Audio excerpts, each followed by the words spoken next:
the application of the RAD model for sustainable yield is based on an assumption that the exploitation of the aquifer is done with wells spaced equally or however needed to maximally be able to exploit the water availability.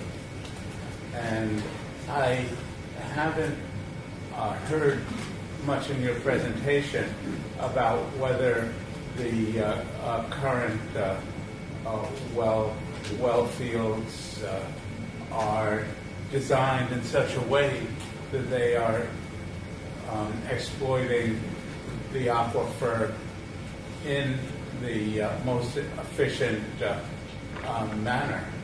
And so when we talk about a percentage of the sustainable yield, it may have more or less bearing. I'm wondering if you've done any work in relation to a more model type of approach in terms of which portions of the aquifer are really in play. I don't think the discussion is really about the whole aquifer area, but really a much smaller subset. So the question was, have we done any work looking at how the distribution of wells is affecting discharge to the coast? How, where we may really be at in terms of the smaller area that is relevant rather than looking at just 37% of this. Yeah, I think it's a great question. It's a really important point. Well location does matter. The spacing of wells and the location of wells relative to hydrologic boundaries and resources matters. And that was one of the results of the earlier numerical models that showed that well location really does matter. One of the questions I asked Delwyn to answer with the new modeling is, can you identify the area that contributes water to the park where we would maybe like to see development be avoided? So maybe there's enough water to develop and well, I think there is enough water for development and for economic growth. It's just, can we be strategic about where the wells are located? And so that's one of the questions that we're hoping the newer model will help us answer.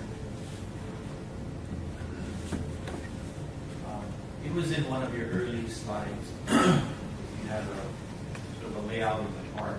You had, I think you called it proposed or permitted development. Okay. There was an additional layer there. Mm-hmm.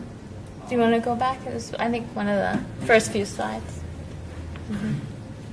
Oh, you can go ahead. I think it's the next slide. No. 2 more? 3 more? Couple more. Okay.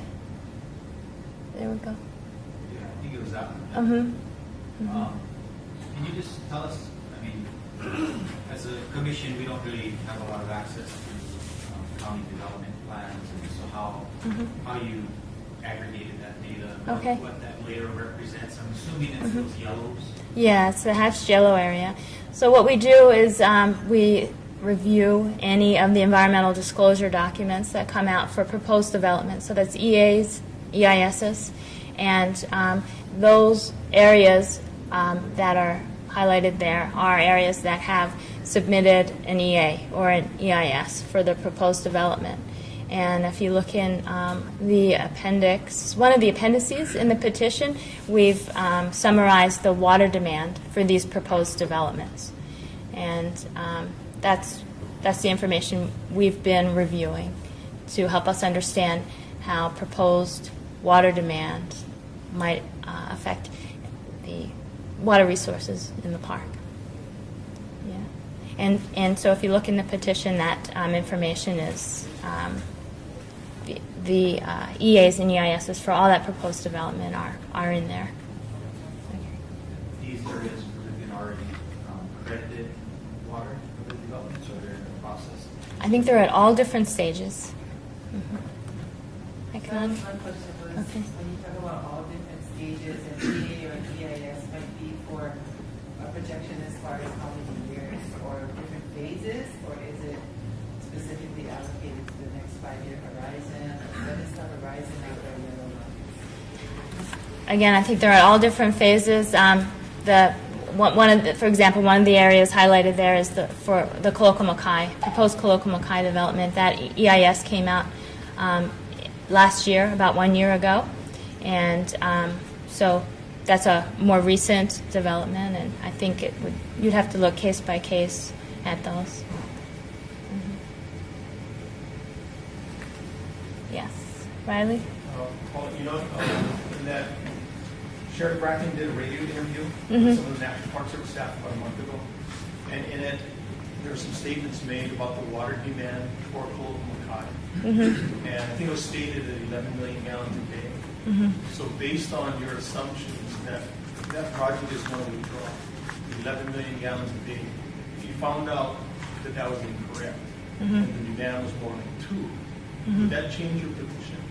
Since you said that was No, I'm glad you brought that up. I'd be happy to correct the misunderstanding there. When I said that Keauhou EIS includes a proposal, they had 3 proposals for where they might get their water. One of them is to desalinate brackish groundwater. So that's 30 parts per thousand. And you need 11 million gallons. Well, what was estimated in the EIS is that you would need 11 million gallons per day of brackish groundwater to meet the water demand, the potable water demand for that development, which is 2.5 million gallons per day. So they're estimating they need 2.5 million gallons per day of potable water for 5,000 homes and a hospital and some schools. If they have to desalinate brackish groundwater to get it, they need to pump 11 million gallons per day. So they take 11 million out and put 9 million back in, so the net is 2? Because they're only going to consume 2 million, right? So Right, if 2.5. we treat it and 2.5. put 9 back in. Yeah, it would be saline or saline water would go back in. So it was brackish water that comes out 30 parts per thousand. It would be saline when it goes back in. So the net is a withdrawal of 2 million gallons. The withdrawal is 11 million gallons per day of brackish water. But you re-inject 9. Saline water. Yeah, but you re-inject 9. Mm-hmm. So you withdraw a net of 2 million gallons a day. 2.5 million gallons per day of fresh water. But you would be withdrawing salt water, creating fresh water that is applied to the ground, and then recharging back into the basal aquifer. Mm-hmm. So in fact, we're supplementing the basal aquifer, and that's the refresh unit with fresh water. We can. And the brine would be injected into a deep injection well below the basal aquifer. So these are very important questions, and the concern is that with direct effects and cumulative effects, and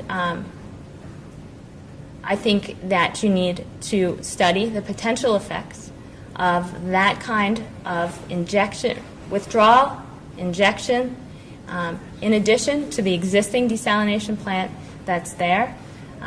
But what we would like is that kind of, these questions to be asked and answered when the wells are permitted. And right now, the permitting system for wells does not include the opportunity to have these kinds of discussions. Wells, what we're saying is in a designated area, we would have the opportunity to present information and have these discussions when wells are permitted. Yes, Roy. Also, how do you explain Keauhou? Keauhou. What would you like me to explain? Well, they went through our office and the national park in discussions and setting up to monitor wells along the boundary, which was, was part of the discussion.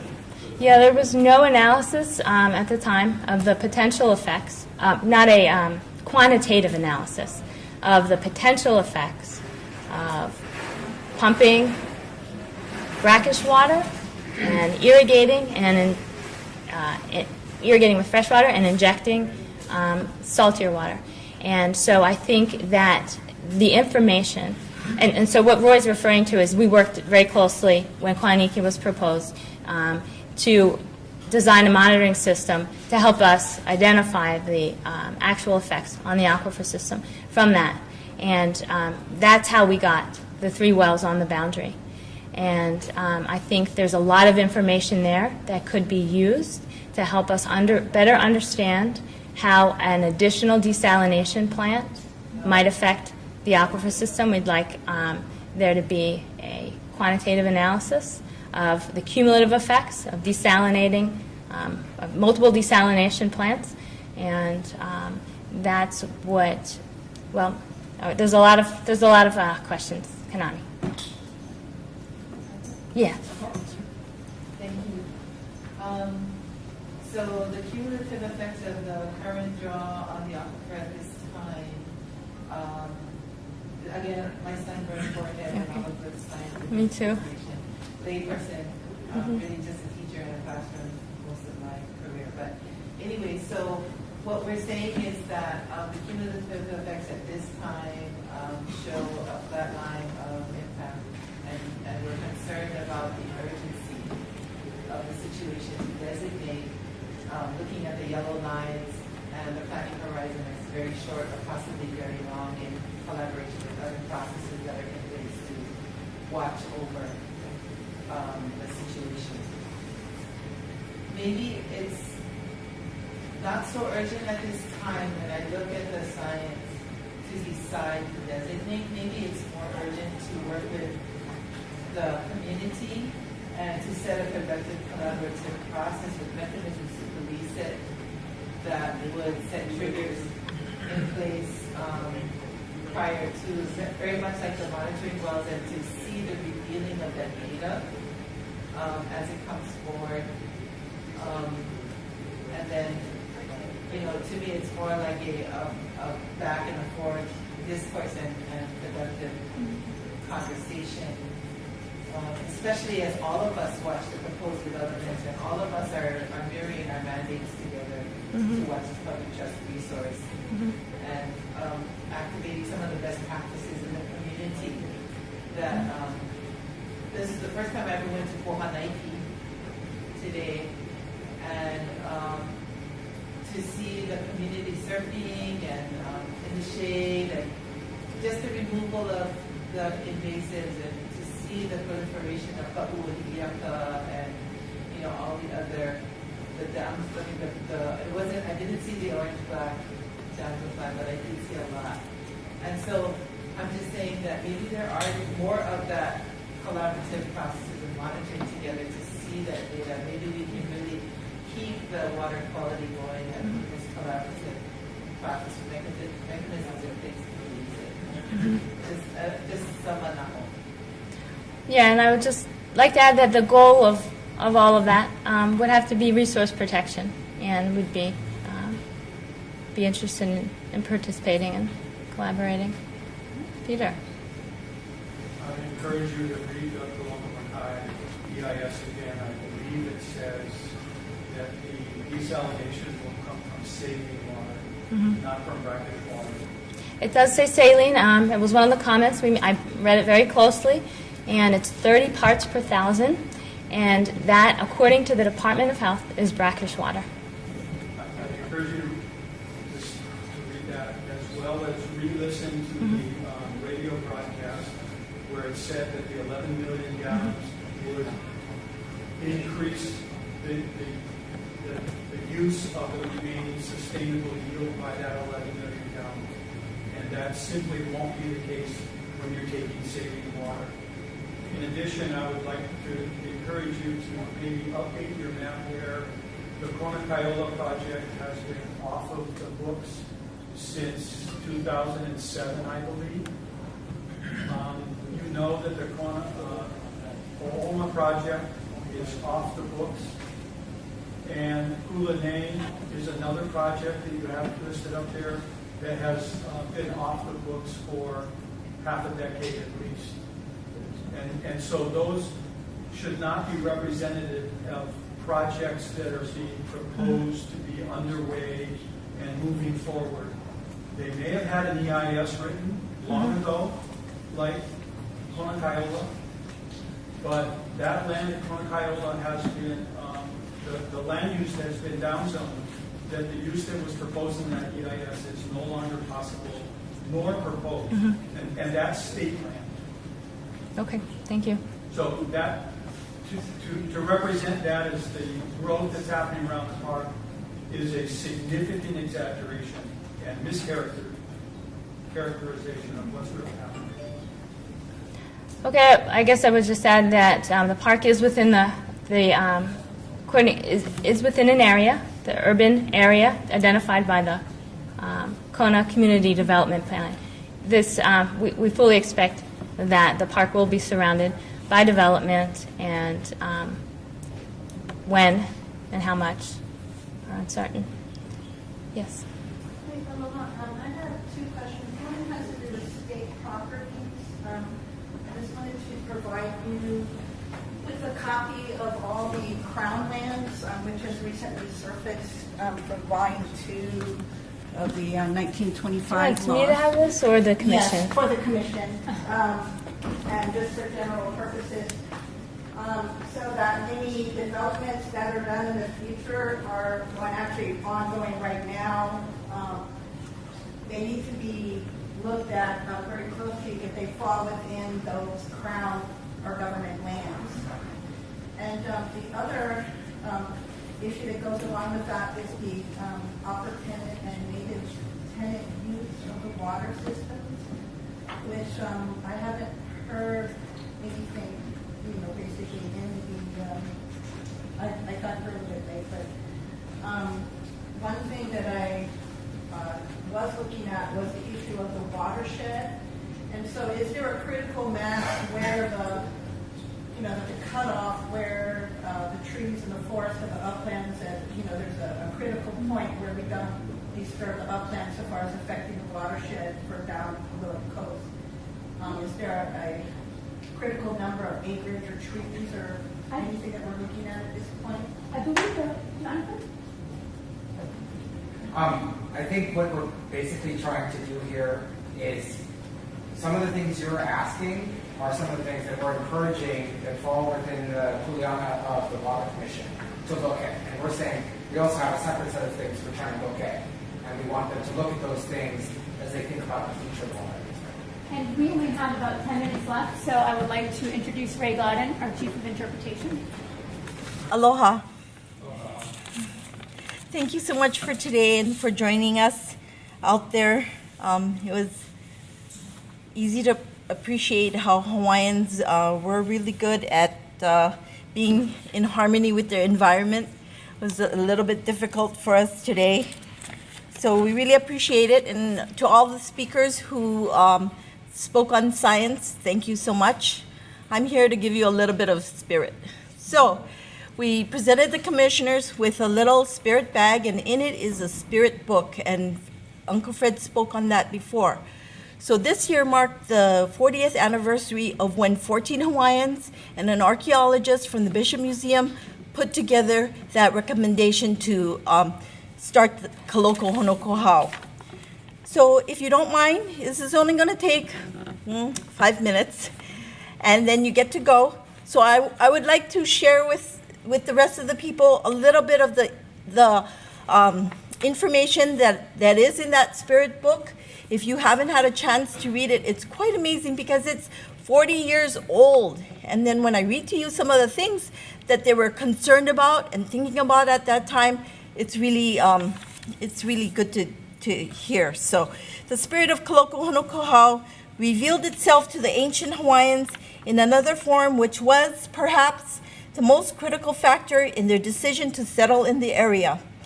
What they found scattered along the shoreline and among the jagged lava were cool, brackish water springs. To the Hawaiians, The presence of these springs throughout the area was indication that there was enough of an underground water source to sustain the everyday needs of a settlement of people. Thus, the people of Keauhou Honokohau, like other Hawaiians of that time, observed their kapu system, a set of regulations and prohibitions governing almost every activity of life religiously. They believed the kapu were directed by the gods through the kahuna chiefs who imposed them upon the people. Although seemingly rigid and perpetuated by strict enforcement, the kapu system had a purpose for the Hawaiians.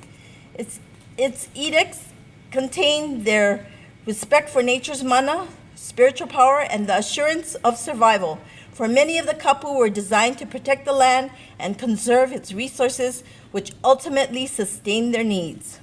In 1974, a federal advisory commission recommended that Congress designate this area as a national park to preserve and protect the land, water, and resources in perpetuity.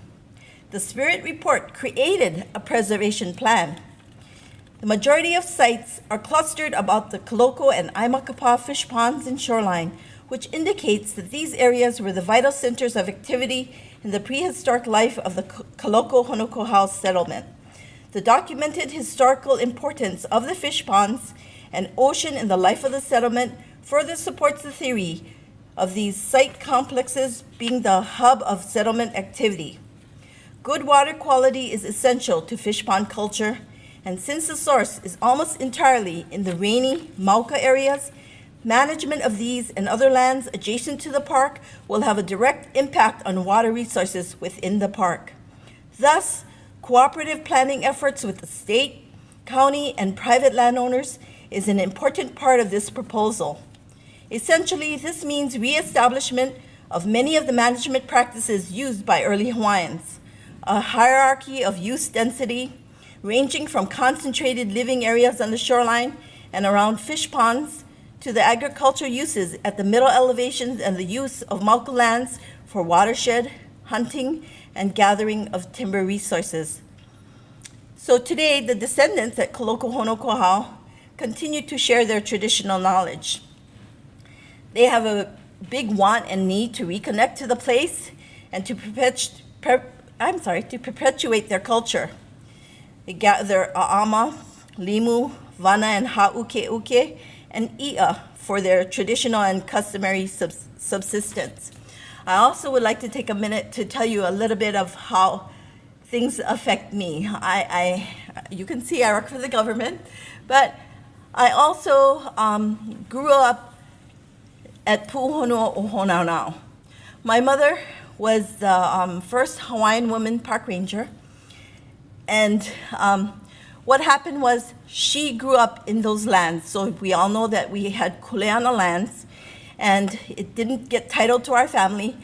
But once the Kamehameha, Bishop Estate, wanted to present that land to the federal government so that they could create a national park, my grandmother's property was where the first administration building was. So they condemned the land, and they actually moved them out to the tip of Honanao Bay. But my grandmother was sickly, so they used their Mauka property, and they didn't use the beach property, and Kamehameha took it back. And so I heard an interview, we saw a video of my mother after she had passed, and this has been 16 years since she's been gone. And they asked her why she went to work for the federal government. And she said that her brothers were so mad because they took away the land. But she said to herself that the best way to know what's going on is to get involved. So that's why in 2 years after the park started, she went to work for them. But then she decided that beyond that, if you got involved, then you would have a say with what goes on with your land.